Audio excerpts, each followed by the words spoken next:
Welcome back to my channel. Ngayon, panibagong ritual na naman ang aking ibabahagi sa inyo. So guys, itong ritual na ito ay para sa mga taong matitigas ang ulo, sa mga anak nyo o asawa nyo na hindi sumusunod sa inyo. Pwede mong gawin ang ritual na ito. Pero bago ko umpisahan ang video natin ito, disclaimer tayo sa mga taong hindi po naniniwala sa ganitong ritual o sa ganitong gawain. Paki-skip na lang po ang video ito at humanap kayo ng video na gusto nyo. At kung kayo ay bago lang dito sa channel ko at nagustuhan nyo ang video ito, huwag nyo nang kalimutan mag-subscribe at i-click na rin ang tiny bell para maging updated kayo kapag may bagong videos ako na i-upload tulad ng ganito. So ngayon guys, kayo ba ay namumblema sa asawa nyo, sa anak nyo, sa amo nyo, sa kaibigan nyo, o kahit kanino? Namumblema ba kayo na hindi sila sumusunod sa inyo o hindi nyo sila mapasunod sa gusto nyo o matitigas ang ulo, hindi nyo masaway, yung mga ganyan guys? Napakaganda nitong ritual na ito para mapasunod natin sila. Kung sino man ang gusto nyong mapasunod. So ito lang yung kailangan natin dito sa ating ritual na ito. Kailangan lang natin dito ng kulay blue na candle. Ayan guys, kulay blue. Kung wala kayong kulay blue, pwede kayong gumamit ng kulay red na kandila or kulay brown na candle. Ayan, pwede nyong gamitin yan. So kahit anong size yan, pwede nyong gamitin. At kailangan din natin dito ng pin. Ayan guys, pin or kahit anong matitilos na bagay na pwede mong ipang-ukit dyan, pwede nyo yung gamitin. At kailangan natin ng cinnamon powder. Cinnamon powder po ang ating gagamitin. Hindi po pwede ang cinnamon stick, cinnamon bark. Kailangan po natin ay powder. At kailangan din natin dito ng kape. So kahit anong tatak po ng kape, pwede nyong gamitin yan. Kung meron kayong mga tira-tirang kape, pwede nyong gamitin yan. Pwede po ang kape puro or yung mga barakong kape. So, pwede nyo yung gamitin. At kailangan din natin dito ng oil. So, kahit anong oil, pwede nyong gamitin yan. Wag lang baby oil. So, ayan guys. Syempre, may kandila tayo. So, kailangan natin dyan ng pansinde. So, ayan. Pwede rin kayong gumamit ng mga posporo. Basta isang click lang ay sumisindi na yan. Hanggang 3 try nyo ng pagsindi, dapat sumindi na yan. Kung hindi yan sisindi, papalitan nyo yung kandila na gagamitin nyo. Kasi may negative yun na nakadikit, kaya ayaw niyang umapoy o ayaw niyang masindihan. Yung mga ganyan guys. So ganito lang guys ang gagawin nyo. Kunin nyo ang kandilang ito at isulat dito ang pangalan ng taong matigas ang ulo, yung taong gusto nyong pasunodin. So, halimbawa, anak nyo o asawa nyo, isulat nyo dito. Kung ilan ang kasyang pangalan sa kandilang ito, yun yung pwede nyong isulat dito. Kung sikip na, hindi na pwede isulat dito yon. Pero kung kasya yung mga 5, 3, mga ganyan, pwede nyo yung pagkasyahin dito. So, depende na yun guys sa pagsulat nyo. Basta mariin at nababasa ang isusulat nyo dito. So, habang sinusulat yan, habang isinusulat nyo yung pangalan dyan ng mariin, ay banggitin nyo itong isusulat ko dito. Ako'y sundin mo, o kaya ay ako'y sundin nyo kung marami. Kung isa lang, ako'y sundin mo. Kahit ano ang aking sabihin at iutos, ay iyong gagawin. So, banggitin nyo yan guys ng 3 ulit. Ayan. Sulat nyo ng mariin. So, kung ilan pangalan ang magkasya dyan, yan ang isusulat nyo. So, kumpletong pangalan po yung. Kasama po ang apelyido dapat kapag isusulat nyo.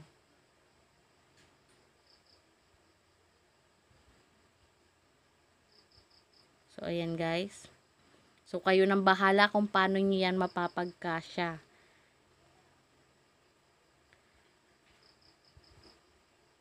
Yung mga taong matitigas ang ulo, yan ang gawan nyo ng ritual. Yung mga anak nyo o asawa nyo ng mga pasaway, yung mga ganyan. So, ito guys ay sample ko lang naman ito.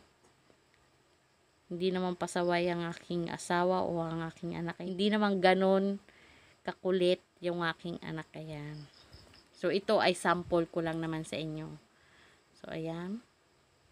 At pagkatapos, ito ay papahiran mo ng langis. So, okay lang ito guys, nagdyan yung pumatak. Pahiran mo ito ng oil.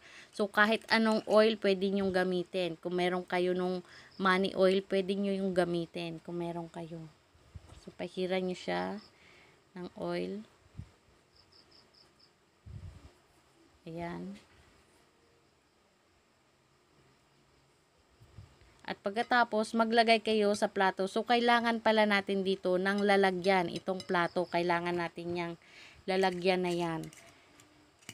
So, kailangan malawak yung inyong paglalagyan. Huwag kayong gagamit ng lalagyan na kapos itong kandila na gagamitin nyo.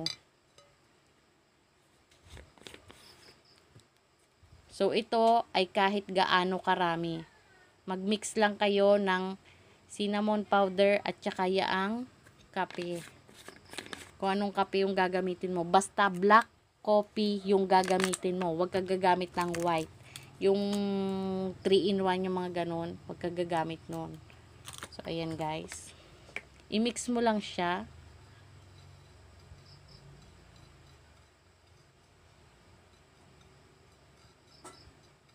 So, ayan. So, pasensya na kayo guys kung may mga naririnig kayo mga ingay-ingay. Tapos, ipagulong nyo ito dito. Ayan. Pakapitan nyo mabuti siya sa kandila. Ipakapit nyo mabuti yung powder na ginawa natin. O yung powder na ginawa nyo. Pakapitin nyo dyan sa kandila.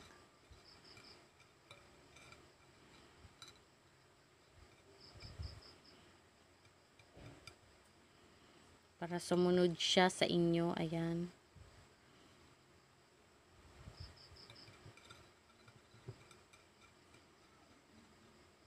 At pagkatapos, ito ay ipapagulong mo sa honey. So guys, hindi ko nabanggit yung honey kanina kasi wala na pala akong honey. Naubusan ako ng honey. So kailangan natin ng honey. So kapag ito ay napagulong mo na dito, ayan, napagulong mo na dyan, ito naman ay pagugulungin mo naman sa honey. So, kailangan meron kang honey dyan. So, kahit anong tatak ng honey mo, pwede mo yang gamitin. So, ipagulong mo siya doon. So, wala akong honey ngayon guys, kaya hindi ko siya masasample sa inyo. Halimbawa, ito ay napagulong ko na sa honey. So, ngayon, sisindihan naman natin siya. So, bago sindihan ang kandila, mag-wish ka muna dito. Bigyang katuparan lahat ng aking mga kahilingan na ito'y magkatotoo, mapasunod ko. Ikaw, banggitin yung pangalan na yon. Sumunod ka sa lahat ng gusto ko, yung mga ganyan. Banggitin mo yung mga kahilingan mo na gusto mong gawin sa kanya, yung gusto mong mangyari, bumait siya, yung mga ganyan, sundin ka niya, magpakatino na siya, bumait na siya, yung mga ganyan. At pagkatapos ay sindihan nyo na yung kandilang yan. So, depende sa inyo kung anong wishes yung iwi-wish nyo sa kandilang yan bago nyo sindihan. So, ayan guys.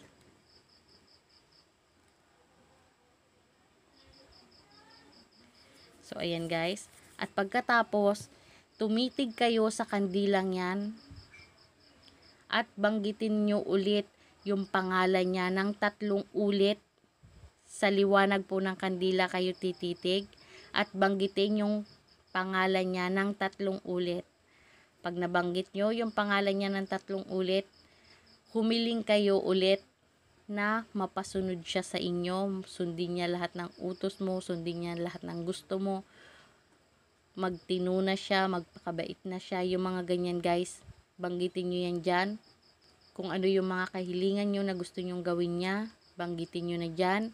At pagkatapos, intayin nyo na maubos ang kandilang yan. So, mas maganda kung hindi kayo gagawit ng sobrang laki na kandila kasi matagal siya maubos. Maiinip kayo nun.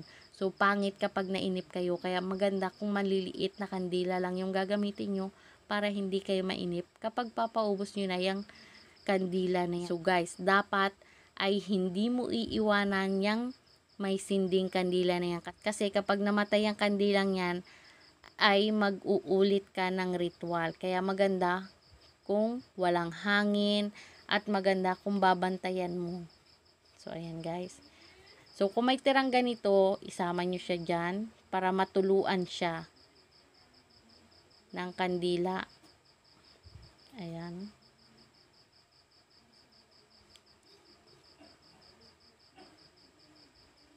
So, ayan. So, guys, kapag naubos na ang kandilang ito, yung pinagtuluan nito ay inyong ibabaon sa lupa. So, ibaon nyo sa lupa, sa paso, pwede po yun. Yung paso na may lupa, pwede doon. Kahit may tanim na halaman, pwede doon. Ibaon nyo siya doon. So, guys, ganyan lang kasimple ang ating ritual na ito. So, guys, ang paggawa naman ito ay tuwing Tuesday o Friday. Ganda po gumawa ng ganyang ritual sa ganong araw para mas malakas ang enerhiya na makatulong sa iyo na sumunod talaga yung riritualan mo. So, ayan guys. So, guys, lagi nyo pong tatandaan na ang video natin ito ay gabay lamang. At tanging pagdadasal pa rin po natin sa Diyos at paniniwala natin sa Kanya ang makakatulong sa atin sa mga ganitong ritual na ating ginagawa. So, lahat po ng bagay, pampaswerte man yan o hindi, dapat po ay paniwalaan natin at samahan ito ng sipag at tiyaga para ito'y magdulot ng swerte at pagbabago sa ating buhay. So, yun lang guys. Thank you for watching. Sana may natutunan kayo sa video ito. Bye!